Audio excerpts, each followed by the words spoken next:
Hello students, this is Amar Kumar and I am welcoming you to my YouTube channel Study Point Ask Me। मैंने आप लोगों को English में writing section से कुछ contents आपको प्रोवाइड किया।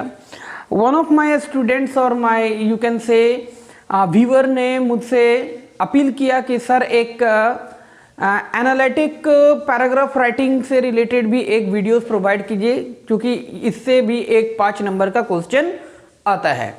तो आज मैं उसी को लेकर के आप लोगों के सामने आया हूँ students.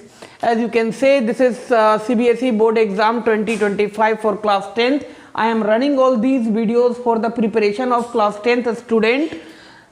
Today's subject is English and today's topic is this is especially I am giving, है ना।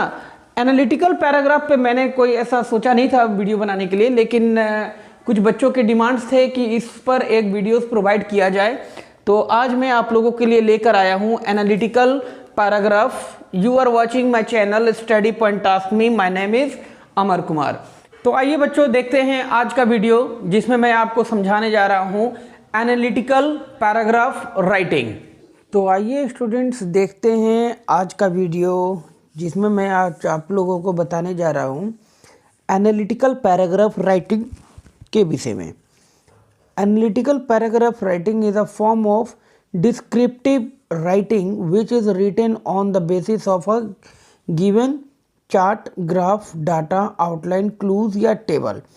Analytical paragraph writing एक तरह का descriptive writing होता है स्टूडेंट, जिसमें है कि कोई डाटा, कुछ इंफॉर्मेशंस दिए गए रहते हैं।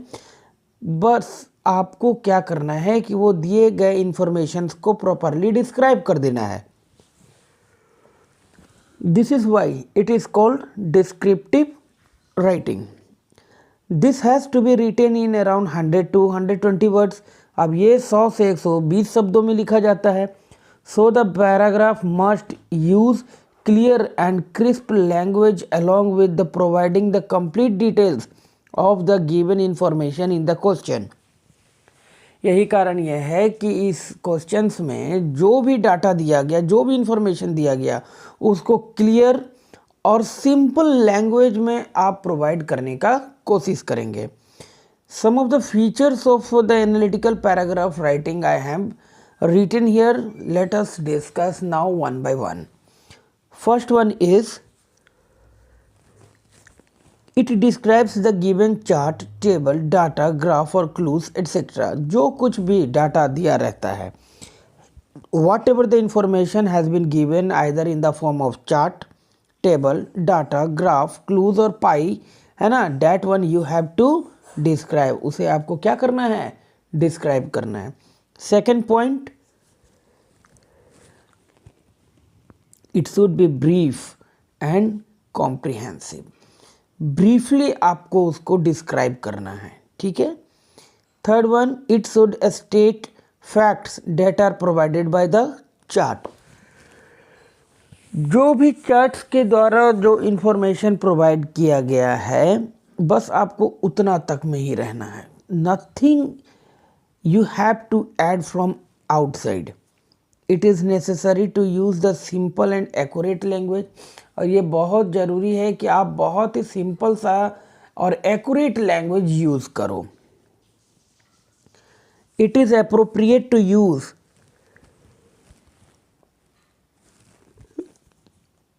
The same tense throughout the analytical paragraph.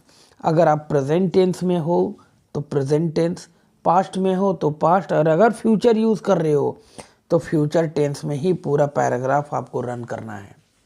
You don't have to change the tense. It should mention figures and qualities appropriately.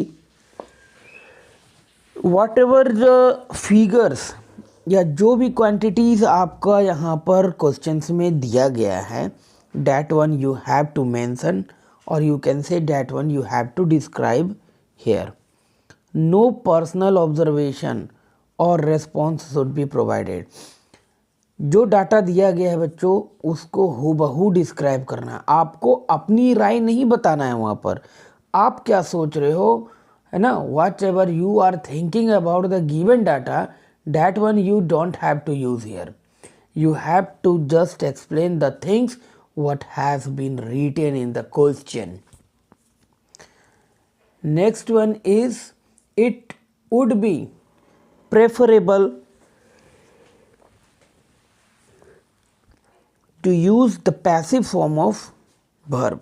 ये बेहतर होगा कि आप verb का passive form यूज़ करो। तो ये आपने देखा, these are some of the features of analytical paragraph writing। अब मैं आपको एक क्वेश्चन के साथ एनालिटिकल पैराग्राफ राइटिंग को बताता हूँ कि आखिर इसे बनाना कैसे है या इसे करते कैसे हैं। Now you can see here student, I have a question here. Question है, the pie chart shows the proportion of people from different households living in the poverty in India 2023। Bharat में 2023 में अलग अलग हाउस होल्ड्स लिविंग्स के बारे में बताया गया है ना। It is a giving information about the proportion of people of different households living in the poverty. Write an analytical paragraph to describe the information in 100 to 120 words.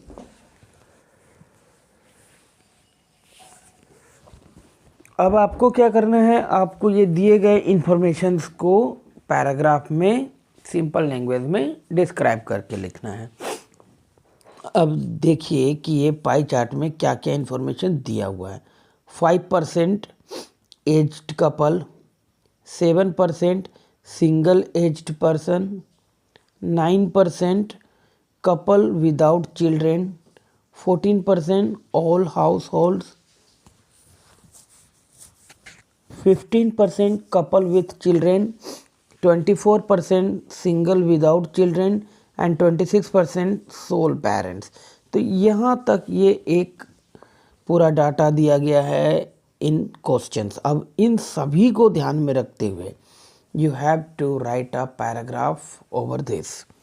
तो देखते हैं इसे किस तरह से आप डिस्क्राइब कर सकते हो। आंसर के रूप में आपको शुरुआत देखिए ऐसे करना है। अब चाहे क्वेश्चन टेबल के फॉर्म में हो, बार ग्राफ के फॉर्म में हो, पाई चार्ट के फॉर्म में हो, ये पहला पैराग्राफ आपका सेम जाएगा। बस उसमें आपको क्या करना है ये ध्यान देखो। The given pie chart illustrates the 7 different categories of households living in the poverty in India in 2023।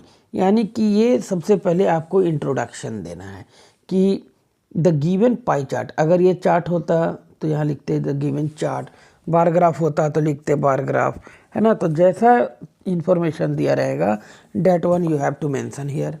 अब ये क्या इंफॉर्मेशन हमें दे रहा है उसके बारे में लिखना है। जैसे कि आप यहाँ पर देख रहे हो, it is giving the information about the 7 different categories of the house holds living in the poverty in India. तो ये हुआ एक इंट्रोडक्शन। अब इन सभी दिए गए डाटा को, है ना, जो भी इंफॉर्मेशंस आपका ये क्वेश्चंस में दिया हुआ है ना, अब इसको हम लोग एक्सप्लेन करेंगे। चलते हैं नेक्स्ट पैराग्राफ में। तो it is clearly evident from the pie chart that, मतलब ये हम पाई चार्ट से क्लियरली देख सकते हैं कि 26 of the total poverty stricken households are those of sole parents, है ना। 26% क्या था, सोल पेरेंट्स का।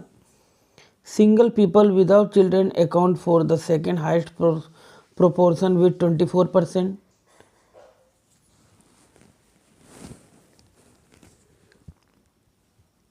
In contrast to the couples without children that accounts for just 9%, couples with children accounts for 15% of the poor household। फिर है single aged persons and the aged couples proportion for 12% together for the poor household। इसमें मैंने कुछ भी एक line भी कहीं से भी बाहर एक्सटर्नली इसमें ऐड नहीं किया है। जो इन्फॉर्मेशन इस क्वेश्चन में पाई चार्ट के रूप में दिया गया था एक एक वो ही चीज़, the same thing I have copied, और बिल्कुल इसी तरह आपको भी करना है। Overall 14% of households in India they are living under the poverty. ठीक है। The younger generation had a greater poor percentage than their aged counterparts. Couples without children had better economic conditions for those with children। अब एक conclusion के रूप में आप यहाँ पर बता रहे हो कि ओवरऑल देखा जाए तो 14% जो पूरे हाउस होल्ड्स इंडिया की बात कर रहे हैं वो लीव कर रहे हैं अंडर पॉवर्टी। ठीक है। द यंगर जनरेशन्स, अब जो यंगर जनरेशन है वो उनकी संख्या पुअर में या पॉवर्टी में बहुत ज़्यादा है than their aged counterparts. Couples without children, ऐसे कपल्स जो बिना चिल्ड्रेन के हैं, हैड बेटर इकोनॉमिक, उनकी इकोनॉमिक स्थिति बेहतर है ना, economic condition than those with the children. किनकी अपेक्षा? वैसे कपल्स की अपेक्षा जो अपने बच्चों के साथ में हैं।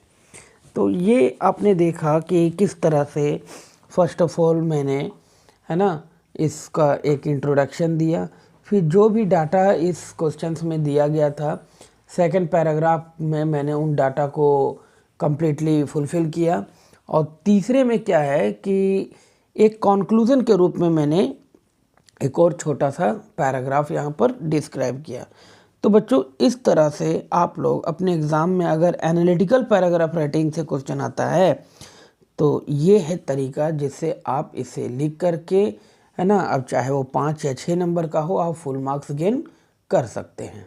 तो बच्चों ये था आज का वीडियो एनालिटिकल पैराग्राफ राइटिंग से रिलेटेड, है ना। ये कोई बहुत भारी चीज़ नहीं थी, इसमें बस यही है कि जो भी डाटा आपके गिवन दिए हुए हैं, है ना, एज क्वेश्चन, बस उसको आपको प्रॉपरली डिस्क्राइब करके लिखना है। जैसा कि मैंने एग्जाम्पल के तौर पर एक आपको उदाहरण के तौर पर मैंने दे करके बना करके आपको समझाया, बस और कुछ नहीं। अब चाहे ये चार्ट के रूप में हो, पाई चार्ट के रूप में हो, या लाइन ग्राफ या टेबल के रूप में हो, बस आप उसको देखिए, समझिए डाटा को कि क्या क्या दिया गया है, क्या क्या कंटेंट्स हैं, क्या समझाया जा रहा है, बस उसको पैराग्राफ के वे में आप उसको बना करके the same thing which has been given you have to describe in a form of paragraph writing. Okay, in upcoming videos students you will get all these writing sections contents in Hindi. आने वाले videos में आपको Hindi subject में ये सारे contents आपको मैं हिंदी में लिख करके या हिंदी में आपको डिस्क्राइब करके समझाऊंगा, चाहे फॉर्मल लेटर हो, इनफॉर्मल लेटर हो, ईमेल राइटिंग हो, नोटिस राइटिंग हो, एडवर्टाइजमेंट राइटिंग हो। ठीक है, ये सब। तो आज के लिए इतना ही स्टूडेंट्स, फिर मिलते हैं अगले वीडियोस में। So remain healthy and fit and thanks for watching my this video.